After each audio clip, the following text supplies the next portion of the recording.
Good evening. It is Monday, February 13th, 2023 at 7 p.m. This is the North Andover Board of Health meeting at the Senior Center tonight in North Andover. I officially call this meeting to order. The first item on our agenda is the Pledge of Allegiance. I pledge allegiance to the flag of the United States of America and to the republic for which it stands, one nation, under God, indivisible, with liberty and justice for all. Next on our agenda is the approval of the meeting minutes. So I reviewed the December minutes, and I believe this was the one I made. No, actually, I didn't have to make any corrections on this one. So I make a motion to approve the December meeting minutes, and I believe you had the November one. Yep, and I reviewed and provided edits for Thursday, November 3rd, 2022 edits, and those, I also make a motion for those to be approved. Second. All those in favor, sorry. Aye. Okay. Okay, minutes are approved for November and December. On to new business. We have the plastic bag ban item. Brian, do you want to kick us off? Sure. Nancy has come forward with a warrant article for this coming town meeting, and it has to do with the health department and enforcement of a potential ban on using plastic bags at retailers and food establishments in town. So they're here to present the information to the board and to see if you guys have any questions or any concerns or any comments. So I'll pass it over to Nancy and Keith, who are going to go up and take the podium. Great, thank you.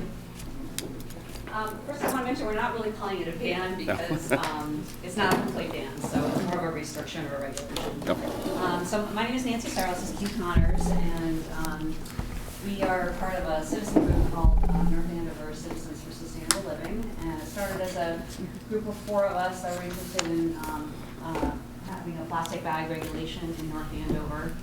The group is growing as people learn of this and are interested in supporting it and interested in joining us. But we've kind of been this group of 4, core group of 4 people, let's say, and one of the people on our team was on the sustainability committee, still is on the sustainability committee, and she was very active in working on this in 2019, and they had gone to the board of the select board, maybe gone to your group as well, I'm not sure, and we're going to put it on the warrant in town meeting 2020. Well, you know what happened to 2020. So needless to say, that did not happen, and so we're resurrecting it, and we do still have that linking pin with the sustainability committee, and they're supportive of this initiative. So that's the background.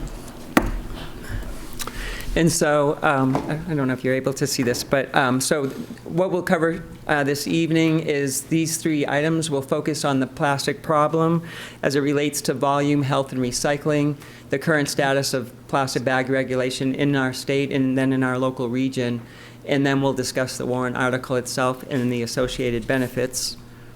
Can you all see this, by the way? Since the Lord's position, you might not see it. Okay. So we'll start the presentation by looking at the plastic problem by its sheer volume, a quantity that is overwhelming our land and our seas. And we start with this quote: by 2050, oceans will contain more plastic than fish by weight.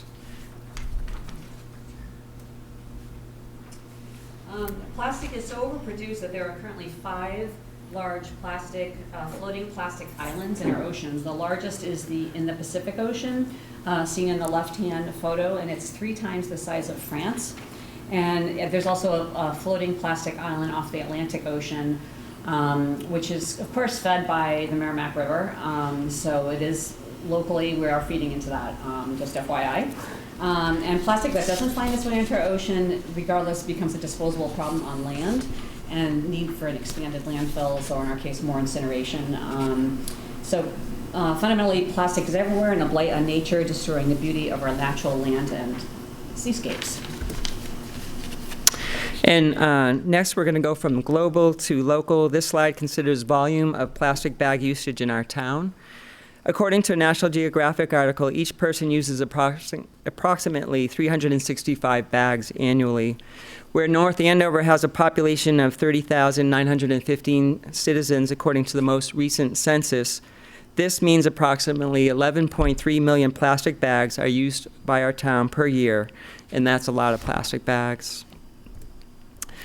Next, we'll consider, oops, I'm sorry, I'm jumping ahead. The use of that many plastic bags creates a litter problem, and even when the bags are disposed of properly, they're light, they fly away easily, so even though people might be putting them in a trash can, because we don't have curbside recycling for plastic bags in North Andover, which we'll touch on a little bit later, but even when they think they're doing the right thing or putting it in the trash, it can very easily float away. And keep in mind that when you see litter like this and you see plastic bags, they will essentially never disintegrate, never biodegrade. They'll be there until somebody picks them up. These pictures were all taken from around North Andover. So next we'll consider the harm caused to humans, animals, due to the accumulation of non-biodegradable plastic bags in our environment. Only humans make waste that nature can't digest. Just kind of an interesting quote. So plastics take 500 to 1,000 years to break down and never fully biodegrade. And they do degrade down into tiny particles, but they're still plastics. They're called nanoplastics. And these tiny particles end up in our water and soil, contaminating our food chain and entering our bodies, as shown in the picture on the right. That little picture of the plastic on the finger was actually taken from a cadaver and from tissue samples from various organs in the body. Researchers estimate that the average person ingests more than 74,000 microparticles of plastic each year, and that's according to a 2020 published report in the Environmental Science and Technology magazine.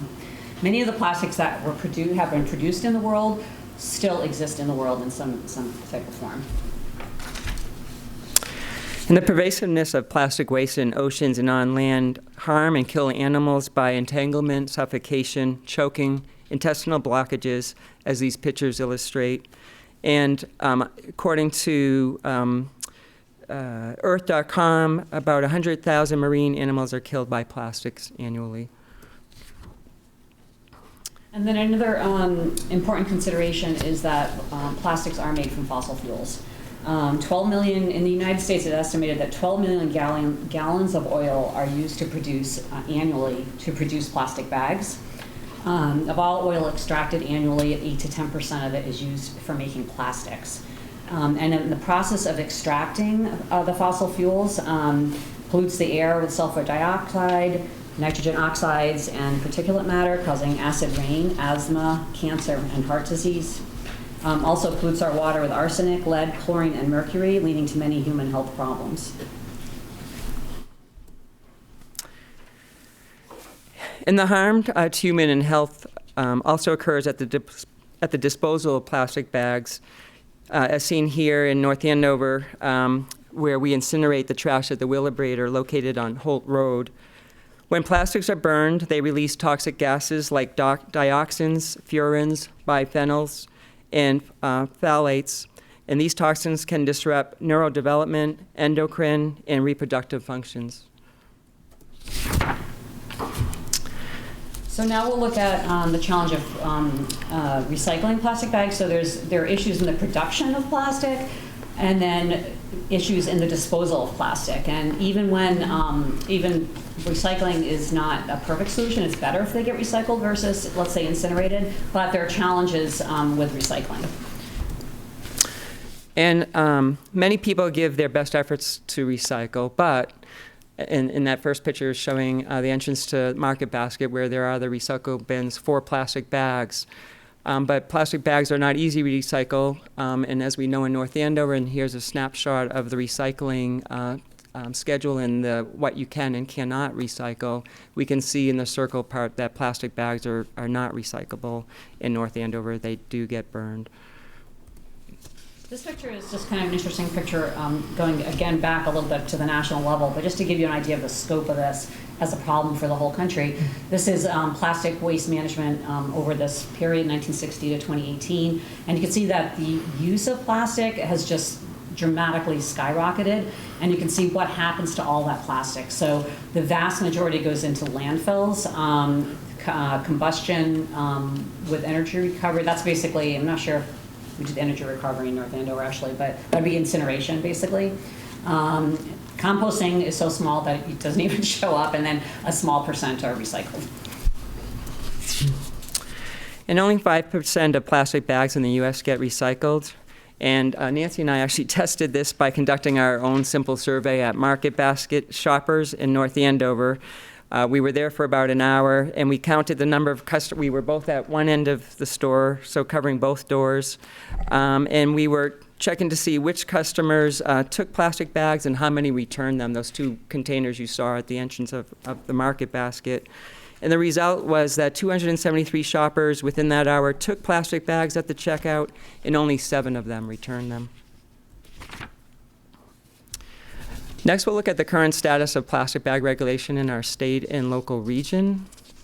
I think this is a fantastic map. So this map is showing that in the dark-colored green areas represent the 154 Massachusetts cities and towns that currently regulate single-use plastic shopping bags, including most of North Andover's neighbors. North Andover is the pop-out. And this represents over 67% of the state's population, those that already have this regulation in place. Now we're going to get into the specifics of what we're proposing and the benefits of it. So the proposal would be to regulate checkout bags, so specifically checkout bags. So this is what you're getting at the counter when you're checking out. And you'll see in another slide types of bags that would not be affected by this. So basically, instead of saying we're banning plastic bags, what we're saying is we're regulating to say that checkout bags would need to be made of paper or reusable, and these are some examples. And then we have a certain percent recycled content in the paper bags. I think it's 40%. Does that sound right? Yep. 40% recycled content of paper, or reusable bags can be provided at checkout, and it will only be at establishments that carry any type of food. And this is because the health department has told us those are the ones that they're currently going in and inspecting. So to make it a little easier on the health department not to have to inspect, go to other types of establishments, it's focused on any place that carries any type of food, which could, and I think maybe in a later slide it gives more detail on that. Let's go on to the next slide. Yeah, so these are the plastic bags that would still be allowed under the warrant. So basically anything that's not a checkout bag, make it very simple. So you can still put your chicken in a bag, you can still put your dry cleaning in a bag, a newspaper, etc. Produce bags. And this is kind of a funny little slide, but some people might use those bags now for their dog waste. And we just kind of wanted to point out there are plenty of other plastic bags that you get in your regular daily shopping that could be used for that. And then we wanted to cover some of the warrant details. So there'll be questions about what businesses does this warrant affect, and Nancy was talking about it a little bit. And it will be all those businesses that are currently selling human or animal food products, both open and sealed. So examples would be Market Basket, TJ Maxx, Petco, CVS, Bertucci's, i.e. restaurants. Those that wouldn't be affected are those not selling food products, and also schools, nonprofits, festivals, and religious institutions. How would this be enforced? By the North Andover Health Department. And when would it start? We thought we would start it at the beginning of January 2024. And this next slide, we were just trying to consider some of the challenges and possible solutions. And we understand that this warrant article, which creates change, might pose a few challenges. So we address some of those potential challenges here. For example, we understand the cost of reusable bags for our senior citizens and others on fixed incomes could be a challenge. To address that challenge, our group has secured free bags to give away to those in need, and we will also seek grants and donations to purchase additional reusable bags. And then there's also the concern around increased costs to retailers. And since our group goal is to promote the use of reusable bags, paper bag costs by retailers will go down over time as more and more people use reusable bags.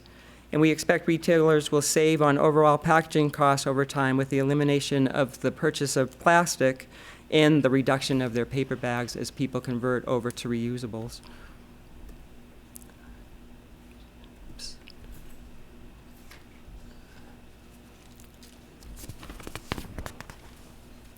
And then when you're thinking about reusable bags, there's certainly benefits to them, including the reduction of litter, that they don't cause harm to people, plants, or animals. They lessen the use of fossil fuels. They lessen the toxins emitting from our incinerators. They are of superior quality. They don't rip, and they're easy to carry. I think every reusable bag has straps. And they hold more items, so it will make less trips to carry back and forth to your car. So basically, we'd like to see what questions you have, and we would also, if we answer your questions satisfactorily, we would humbly like to ask your support for this important initiative to preserve our environment for future generations and to join other communities in sustainable living.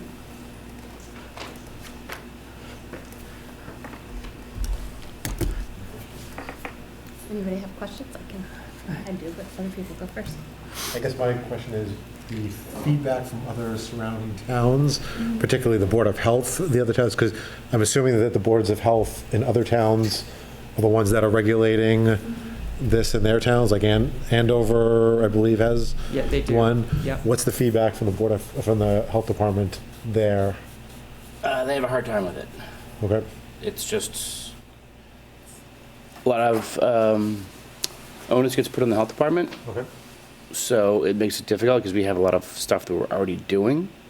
So our workload is through the roof already. So it's hard.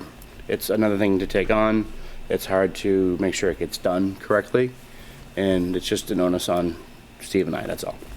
But When I talked to the director there, he did indicate some of the difficulties as well, but Yeah. it seemed like, and maybe you had a different impression, Brian, but it seemed like it was more around the other warrant article they have in Andover, which they cover a lot. It's a lot broader in Andover. They also allow, I think, plastic coffee cups, straws. So they did that as two Correct. separate warrant articles. So there's I this- had the sense that one was the more problematic Okay. one. Did you have a different sense? Or?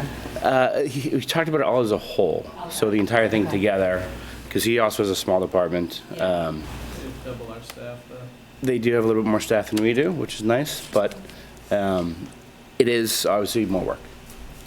Do you guys know of any grants that you can go to the state to try to help offset some of the costs to the health department that can get them more staffing? And that which could then subsequently, if they got more staffing, could help more initiatives down the road? Yeah, there is one grant that we were looking into.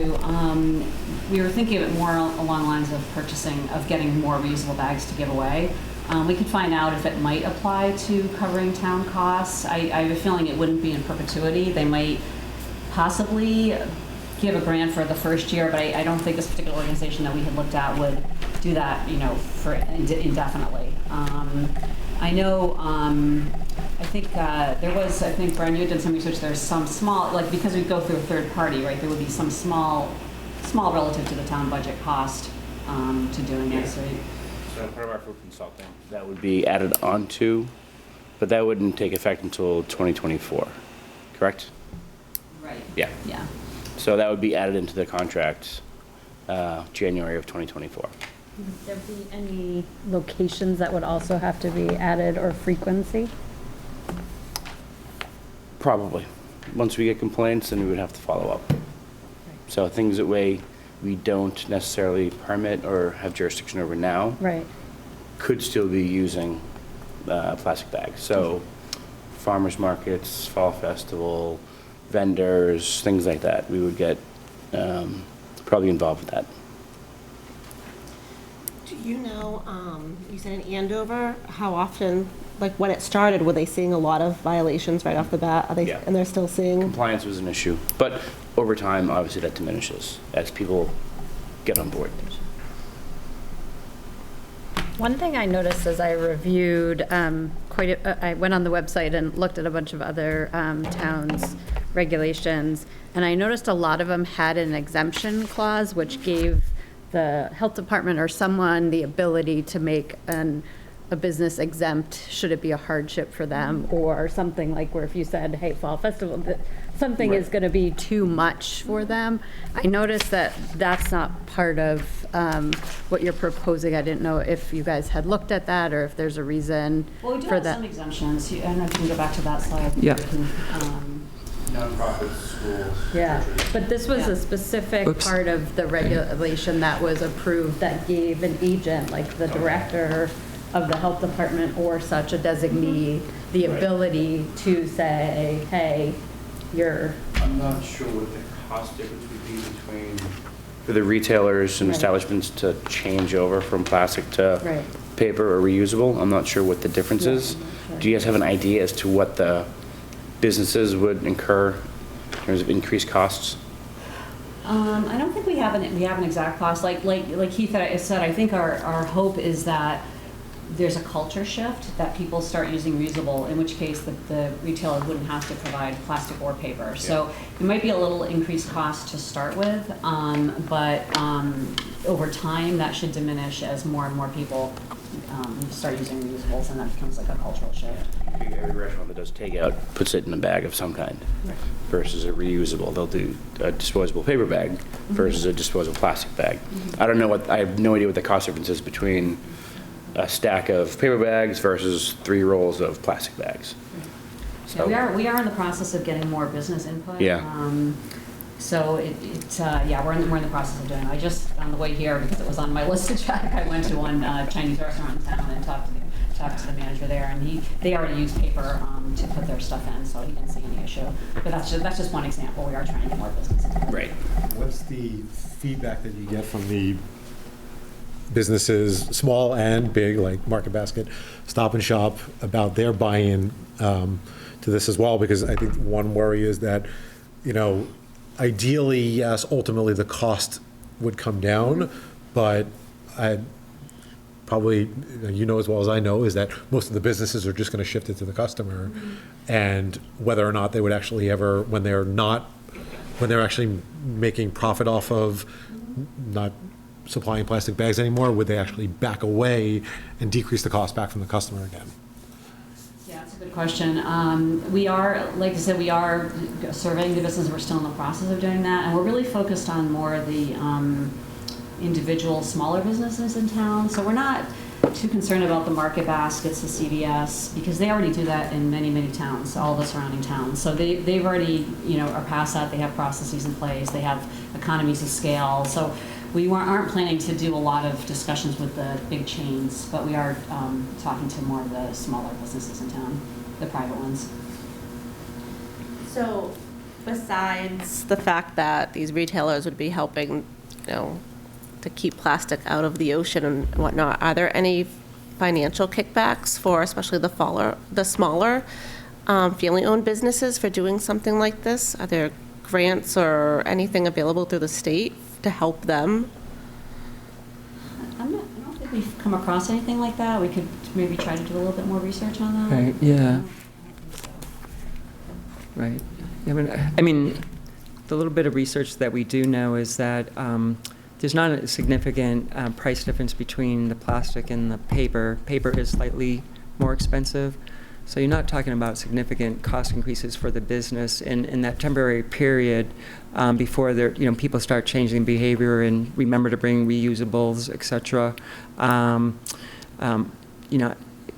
It's not going to be significant in a way that it's going to be, significantly harmful.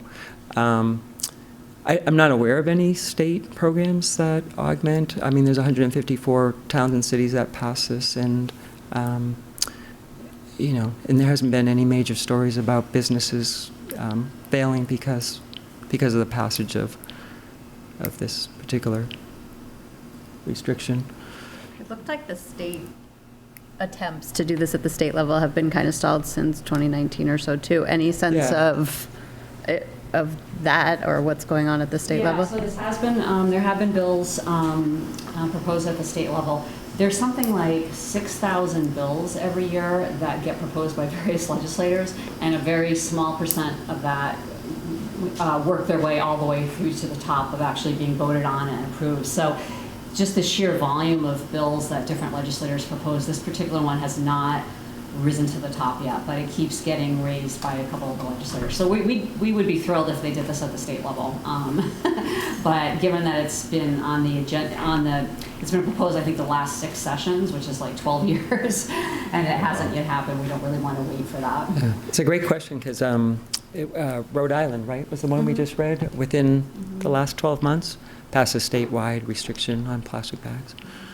Just So thinking hopefully, from- we'll do it in Yeah. Massachusetts sometime Just thinking soon. from an overall standpoint, what is the percentage of North Andover versus the state that this would affect? Do you follow what I'm saying? No. If you pass it at a state level, you get the entire state. North Andover is a very small percentage of the state. I'd like to see this actually at the state level. I think that would be fantastic, to get the Yeah. entire state done at once. Right. One regulation, one set of rules for everybody to play by versus every individual town passing out. We're only one of 351. But some towns have done it, which is great. I just don't know if it would be successful at the state level. And you said you guys have been trying for the last 6 sessions and it hasn't risen to the top yet. Well, we personally have been trying, but some legislators Okay. have been putting it forward. And it's just, I think it's just, with COVID and with other, other things going on, it just hasn't made it, the state legislature is very dependent on the leadership and what they choose to put forward, So we would love to see it at the state level too. Yeah. But as you can see, many towns are just moving forward because they don't want to wait for that. Yeah. Do we have an exact number of businesses that would have to monitor? Hundreds. Yeah. So just think of all the restaurants and sub shops and convenience stores and retail that we have. We give out 300 food permits a year. So that's just a basis to start with right there.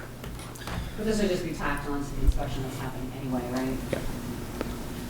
It would slow it down. He's already tapped. Well, I Right. what I was gonna say more was just like, I definitely understand the thinking behind it, and I think it's a good cause. I think one of my concerns would be like where we're just coming out of the pandemic too. I know like working with restaurants, a lot of the, like, we're like significantly financially impacted. So it might help to like look into that side a little more and definitely get some more business feedback. Just because, especially like the small businesses, like Yeah. you guys touched on, that it could hit them a lot more, so. Yeah. That's a great point. When we have started those conversations, because we do care about small business in town and want to make sure that it's a good warrant article for them as well. Okay. For everyone in North Andover, but for the small What's the businesses. feedback you're getting from small businesses now that you've reached out to so far? We're just starting that. We've just had a few conversations. Yeah, it's just starting. So, like I said, I just stopped at one of the Chinese restaurants tonight because the timing kind of worked out for me to do that, and I had no concerns. But they're already packaging everything in paper. At first, he thought we were talking about like, broader, like the containers for the food. And no, only the bags. There is, we've gotten feedback from one business that has markets in town concerned about the cost. So one of the things that we're considering is whether we should put a size threshold on it and only have it apply to businesses over a certain size. So that's something that we're just starting to think about, whether we should do that. Yeah, I think that's what that kind of exemption. I would look at some of the other ones that are out there because I think that's what they're trying to provide for, that if someone could give substantial cause that it would be a hardship for them as a business, it kind of gives the authority of the Board of Health or whatever the regulating agency is to then say. So which town did you see that? Actually, we'll check that out. I don't remember coming across it because we did research the other towns quite a bit. I thought Andover had that, and then was it Haverhill, I think, had it as well. And they had, because theirs is what is there called? The division. Inspectional services, Inspectional yeah. services. That's who's, yeah. So would that I'm just curious, would that put a burden on the health department to make that call? To be the ones that would make that call, like, okay, we agree, so-and-so owner of this restaurant, that it doesn't have to apply to you. Like, seems like that would put you in an awkward position. We're in awkward positions every day. They're still mad at us for COVID. Gotcha. But I mean, it's part of it. It's part of the whole package. Right. So the enforcement, interpretation, the complaints, the phone calls, the inspections. It's all part of it. You know, for our purposes, it'd just be helpful to know, Brian, we've had the assumption that basically it's just another checkbox that they're using plastic or not. It sounds like from what you were saying, it's a significant amount of work, and I was curious. Well, there's the educational piece. So when you go into an establishment, you've got to go through it and talk to them about it, educate them on the regulation, when it goes into effect, and then when they run out of their supply, the manager may completely forget and just reorder up. And then we get a complaint, and we go out, and like, we just ordered 5,000 bags. Can we use these before we then buy more? Okay, fine. Give you 2 months, use your bags. Then, so it's just, it's a process. Okay, so it's that initial. Yeah. Okay. But then also, if there is a complaint, you have to go out, inspect, and then put a process in place, and then come back again to re-inspect within a certain time frame. Yeah. So, Okay. But, That's helpful to know. yeah. I think if you guys can, I think from my standpoint, I think the biggest barriers is, I mean, it's very easy for me just to sit here as a Board of Health member where, you know, they're all doing the work of the inspections, to come up with ways to help offset some of the extra burden that's put on the Department of Health. I think that would be one big thing. And then also, I would just want more business feedback in the forms of letters or something like that. And not like one or two, like, you know, like Yeah. 10, 20. Because, correct me if I'm wrong, this is going to the town as a townwide vote. Yes. I would think that just the citizens of the town of North Andover would want to see the same thing, because I can almost guarantee that the businesses will come right back at you guys as well, that the more businesses you can buy in and help offset the burden that's being put on the Department of Health, those would be the big barriers, at least from my standpoint. Right. No, we appreciate that feedback.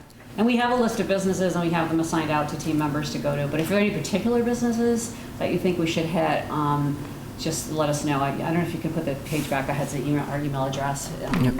Maybe even ones that you have a personal relationship with and you're worried about your neighbor who has a small business in town. You know, feel free to let us know, and we'll try to add those businesses to our list. But we're trying to get a cross-section of different types of businesses. Yeah. What's the email? It's North Andover, N Andover, C as in cat, S as in Sam, L as in Larry, @gmail.com. Okay, thanks. Sure. Okay, well, we thank you so much for your time and really appreciate it. And Yeah. hope we ultimately gain your support for the initiative, and we'll take your feedback to heart and looking to make sure that we're covering the businesses, as well as seeing if there's any way to possibly offset the burden for the Yeah. health department. Would you be able to send this presentation to Brian? Yeah. Yeah. Sure. Excellent. All right, great. Thank you. I can get it to the board and put it in the file. Okay, sure. Appreciate it. Yeah. Thank you, guys. Thank you. Appreciate it. Thank you. You're right on time, too. All right. Okay. Moving on to the next agenda item under old business is grant updates. So as you know, we've got 2 ongoing grants right now. I'll start with the community health assessment. That is the one that we are doing the community health assessment through the course of the year. We have made it through the survey process. The focus groups have been completed, and the individual interviews have been completed as well. So we are in our secondary stage of data collection that's being processed now. We're also going into some planning sessions in the very near future. So over the next 2 months, we're going to be doing planning sessions with the advisory committee, which Michelle has graciously volunteered to be on, which is fantastic. And we're going to start going through, do the planning sessions, and then we'll be able to come up with our, the things we want to tackle first. Come up with our priorities list and rank them 1 through 5. And then we will go into development of our implementation phase. And it's moving right along. So it's been a long, drawn-out process. But we've been doing it for over 6 months now, and we are right in the meat of it, which is really good. So, Was there a good turnout for survey responses? yes, actually, North Andover did very well with, I think, about 1,000 responses. So, not too shabby. I mean, it would have been nice to have 10,000, but we did a very good number. The company that we are working with, Health Resources in Action, said that it was a outstanding turnout for what they've seen in the past and from other communities. So between that and Andover, we had a couple thousand, and gives us a really good baseline to start with. And our survey responses between Andover and North Andover were almost identical, they said. So we have the same priorities and the same things that we care about in both communities, which just makes our data that much stronger. So that is one of the grants. The other grant is a Public Health Excellence Grant. We actually have our letters of commitment signed from the communities, which is Andover, North Andover, the City of Haverhill, Reading, North Reading, and Linfield. So we're all signed on, we all have it. Our letters into the state, we got our first round of funding, which was $148,000. We have a job description that we worked on for the program coordinator. HR in town here has that. They've been putting it into our own town format, so we can get that posted. I was hoping to get it posted this week. So I emailed Carrie last week, asked her where the job description was and if it's been completed, so we can get that out onto MHOA, MAPHN, MMA, and out to each individual town and city to post on their websites. So we're in the process of hiring our program coordinator. Hopefully that gets done soon, because I really want to have somebody to give this work to. But no, it's going great. We've gotten some good buy-in from the different communities. And once we get the program coordinator hired, then we're going to move on to do a regional inspector that we can share, as well as a regional public health nurse. So it's moving right along. Any questions?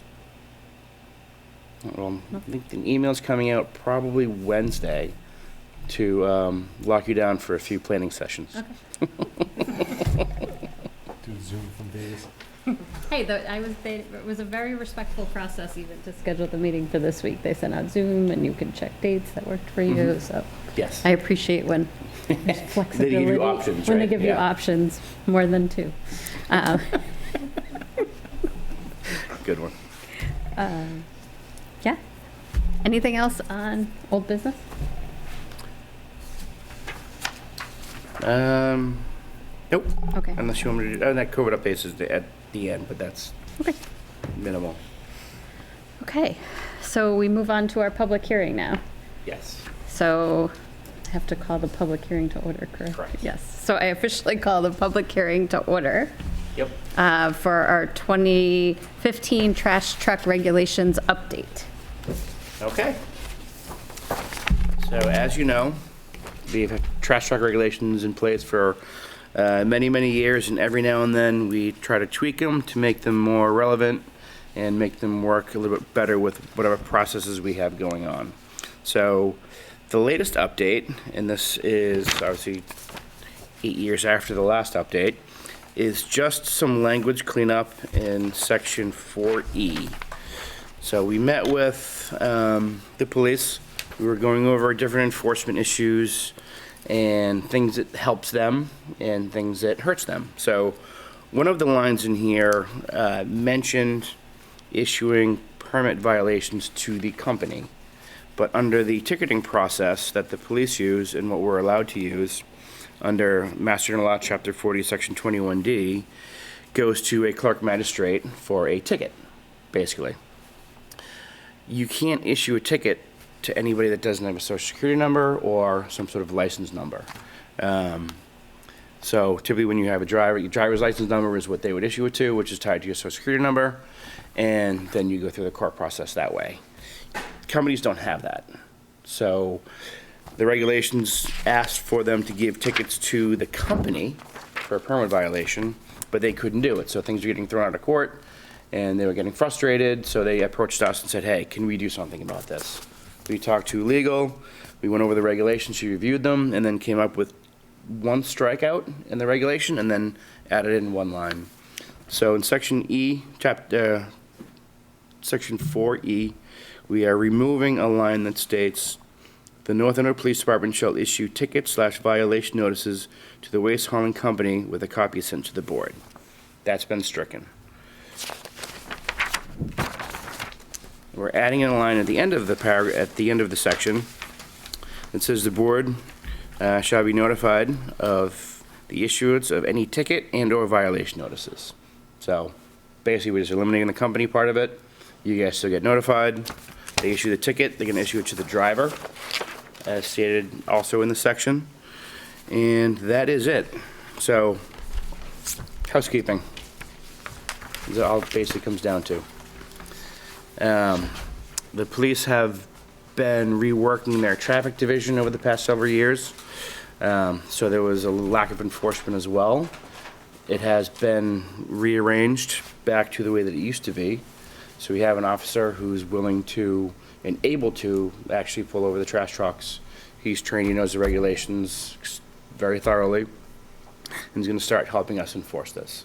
We pay the police department $10,000 a year for trash truck enforcement. I wanna get my 10 grand worth.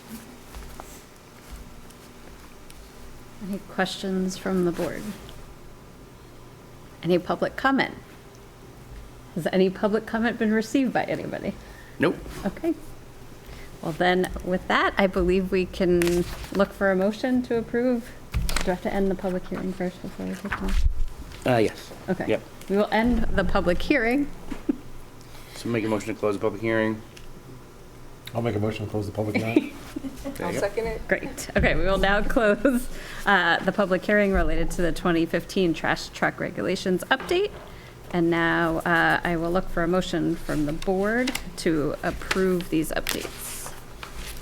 Approve and adopt the new regulations, the 2023 trash truck regulations. I'll set a motion to adopt and approve. I'll second. All those in favor? Aye. Aye. We have approved 2023, no longer 2015. We now have 2023 trash truck regulations. Correct. So there's a signature page on the master copy. I will send those around. You sign those, date it. I will have a true and attested copy stamped and sent to DEP, and they are into effect.